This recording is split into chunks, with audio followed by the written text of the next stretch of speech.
Eu me chamo Franciele, sou aluna do doutorado, da PUC de Minas Gerais e estou trazendo, para este colóquio um estudo, sobre a história da África nos livros didáticos. E aí o título é justamente, a história da África e dos africanos em temáticas de geometria em uma coleção de livros didáticos de matemática. Como já dialoguei com vocês, o estudo realizado para este colóquio é parte do projeto de desenvolvimento da tese de doutorado, é um recorte da minha pesquisa. As palavras-chave, elas estão em ensino da matemática, geometria, a Lei 10.639 de 2003, em currículo e educação antirracista.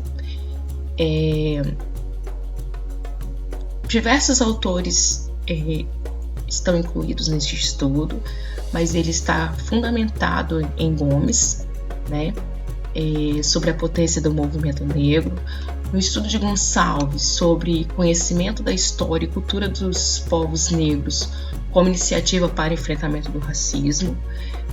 Temos também a fundamentação em Munanga, sobre a participação do negro na formação do Brasil, e Almeida sobre o racismo estrutural, que este está integrado na sociedade, na esfera política e econômica. Bom, existe uma África no Brasil, e essa formação multicultural está delineada historicamente pelo tráfico humano, pela escravidão, colonialidade e pós-colonialidade. Bom, essa formação do Brasil entre diversas etnias torna essa diversidade na formação do povo brasileiro. E é bom ressaltar que, dentre os países da América, o Estado brasileiro recebeu o maior quantitativo de africanos entre os séculos 17 e 18.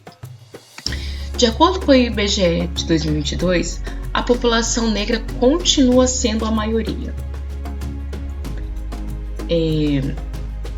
No entanto, podemos verificar também, pelo estudo do IBGE, que o fardo negativo está presente no cotidiano dos afrodescendentes diante das análises. A população brasileira chegou, nessa verificação de quantitativo de pessoas, a 203.080.756 habitantes. E os negros, que incluem tanto os pretos quanto os pardos, eles somam 112.769.734 pessoas, enquanto os brancos somam 88.252.121 pessoas. No entanto, por mais que a população negra ela é o quantitativo maior, de residentes do Brasil, a gente tem que a taxa de homicídio ainda é maior entre os negros do que entre os brancos. O resultado ele denota que de 100 mil habitantes, entre as pessoas negras temos 43 mortes, entre os brancos de 15 a 16. Então ainda é um valor considerável, maior entre os negros. Se considerarmos a educação, a taxa ajustada de frequência escolar líquida no ensino médio das pessoas de 15 a 17 anos de idade, segundo sexo e cor, nós recortamos a questão da cor. Nós podemos verificar que em 2022 a taxa de frequência escolar entre os negros é de 71 e entre os brancos é de 80. Logo, é verificável que a frequência escolar é maior entre o branco, O negro ainda denota uma diferença. E ainda que, se analisarmos os outros períodos, veremos que há uma redução, né, entre a diferença entre negros e brancos. Ainda é possível verificar, né, um quantitativo considerável, né, de diferença entre a permanência escolar entre negros e entre brancos. Bom, conforme já discursamos, né, a constituição da população brasileira ela é marcada pelo multiculturalismo, advindos da diáspora africana e das demais imigrações. As relações de convivência entre os povos são marcadas por histórias trágicas que, por vezes, conhecemos, né? Histórias de violência física e desumanização da pessoa, cuja herança ainda permanece nos dias atuais. As desigualdades sociais impostas aos grupos subalternos é a continuidade do processo colonizador presente na contemporaneidade. O colonialismo ele foi planejado para a universalização. Seu objetivo era incluir os colonizados no âmbito da modernidade. A modernidade adveio junto com a colonialidade. Retoricamente, essa chegada ela foi celebrada pelo discurso progressista da libertação evidenciado pelo capitalismo. Bom, o autor também denota que a colonialidade é a continuidade do processo colonizador presente nos dias atuais e está expressa principalmente por meio da pobreza e da opressão sofrida pelos colonizados. Essa modernidade ela esconde o lado obscuro do mundo moderno capitalista. Logo, né, a colonialidade é uma extensão contemporânea desse colonialismo. Esses acontecimentos evidenciados no século XVI, né, eles persistem nos dias atuais e legitimam a dominação política e social, revestidos do mito da democracia racial. Bom, esse mito ele está idealizado que no Brasil a formação da população ela é livre de preconceitos, né? E realmente é uma idealização porque de modo contínuo e abusivo as desigualdades e o racismo ele é manifesto diariamente, constantemente se repete na história, né? Na história de vida de alguém. E aí, para continuarmos, né? É preciso deixar evidente a questão do que seria o racismo, né? O racismo, ele ocorre de ações conscientes ou inconscientes que acarretam em privilégio ou desvantagem para o sujeito segundo a pertença social. E como né, que se observa? É através de características físicas, como cor de pele, o cabelo, né? Então a pessoa ela é caracterizada justamente por conta desses traços. O preconceito racial ele é o julgamento com base em estereótipos, participantes de um grupo, pertencente a uma etnia ou a uma religião, podendo ou não resultar em ações de discriminação. A discriminação racial, por sua vez, são os tratamentos diferentes a indivíduos racialmente reconhecidos. Nesse contexto, é bom ressaltar que, para Munanga, né, o racismo ele é uma ideologia capaz de parasitar em todos os conceitos. Biologicamente, a raça foi desconsiderada, outorgando que a ideologia racista não necessita desse conceito para a reprodução. No entanto, né, esse conceito de raça ele foi ressignificado pelo movimento negro. Bom, a luta antirracista ela conquistou o reconhecimento do Estado diante da demanda do MNU. Essas demandas convertidas em políticas públicas. Na educação, a gente pode evidenciar a Lei 10.669, que versa sobre a obrigatoriedade do ensino e da cultura afro-brasileira na educação básica. Conhecer a abrangência dessa lei nos livros didáticos poderá evidenciar a necessidade de ações que colaborem para sua efetivação.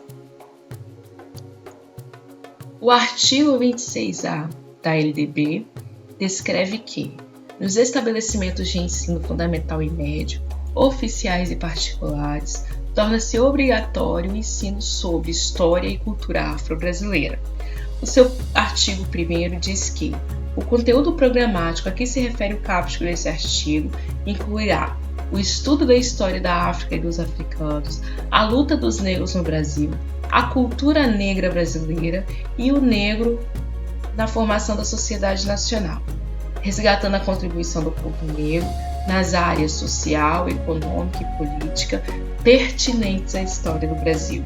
Bom, a lei já deixa evidente, né, que o povo negro ele participou dessa formação, ele faz parte dessa formação. O segundo artigo também denota que os conteúdos referentes à história e cultura afro-brasileira serão ministrados no âmbito de todo o currículo escolar, em especial nas áreas de educação artística e de literatura e história brasileiras. Bom, então não exclui nenhum âmbito do currículo.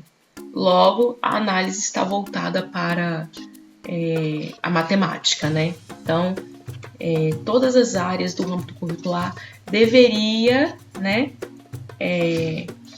contemplar, incluir, né, considerar essa legislação.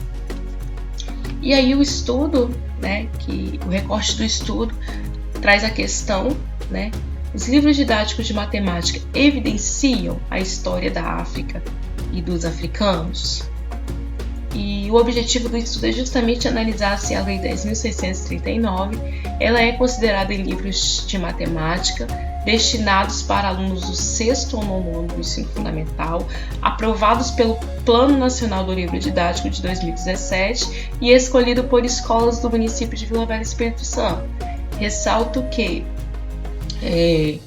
o estado, né, do Espírito Santo foi escolhido porque é o estado da minha residência, e o município de Vila Velha justamente que é o município que eu trabalho, né, que eu atuo como profissional da educação.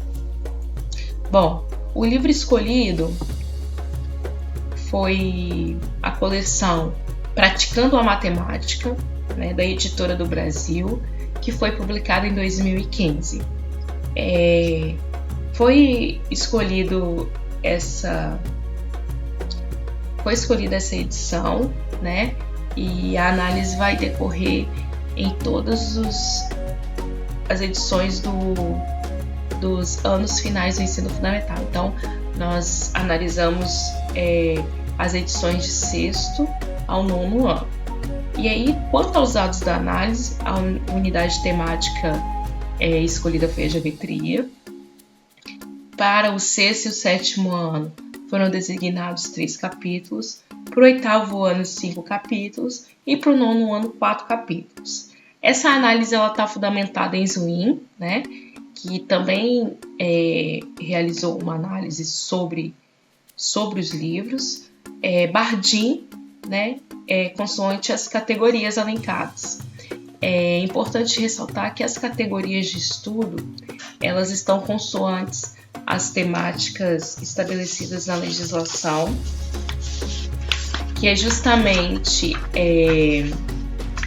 verificar se nesses livros é considerado, né, o estudo da história da África e dos africanos, a luta dos negros no Brasil, a cultura negra brasileira e o negro na formação da sociedade nacional. Bom, dentro dessa análise, quanto ao resultado, nós podemos verificar que existem poucos registros, né, que possuem relação com a África. Algumas citações que existem, elas foram concentradas em enunciados de exercícios ou uma pequena narração, né? No sexto ano, o material ele exibe imagem da pirâmide Quéops, né? E de uma bandeira do Estado africano. Quanto ao nono ano, a edição denotou a utilização do triângulo pelos egípcios e também exibiu, né, em uma atividade a pirâmide Quéops. Bom, podemos finalizar esse resultado, né, esse recorte, que dentre os tópicos analisados, nenhum dos volumes evidenciou a cultura do povo negro e tampouco a sua participação na formação do povo brasileiro, da nação brasileira. É claro, né? Foi analisado apenas uma unidade, né? Um campo da matemática, que é a geometria, mas não foi evidenciado nenhuma contribuição relevante, né? Nenhuma inserção relevante da formação do povo brasileiro quanto à participação dos negros, dos africanos. Bom, então, quanto ao resultado, os poucos registros encontrados que possuem relação com a África se concentram em enunciados de exercícios ou uma pequena narração. Dos dois livros que encontramos das duas edições, o do sexto ano ele exibe a imagem da pirâmide de Quéops e uma bandeira de um estado africano. A edição do nono ano ela denota a utilização dos triângulos pelos egípcios e exibe também a pirâmide de Quéops.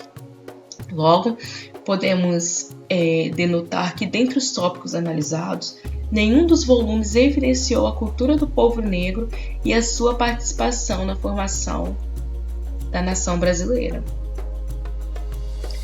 Assim, finalizamos esse pequeno recorte, né, do estudo e ressaltamos também que utilizamos somente uma unidade temática, que é a geometria, e aí dentro do campo da geometria não encontramos referência relevante sobre a participação, né, dos africanos e dos afrodescendentes, né, na formação do Brasil.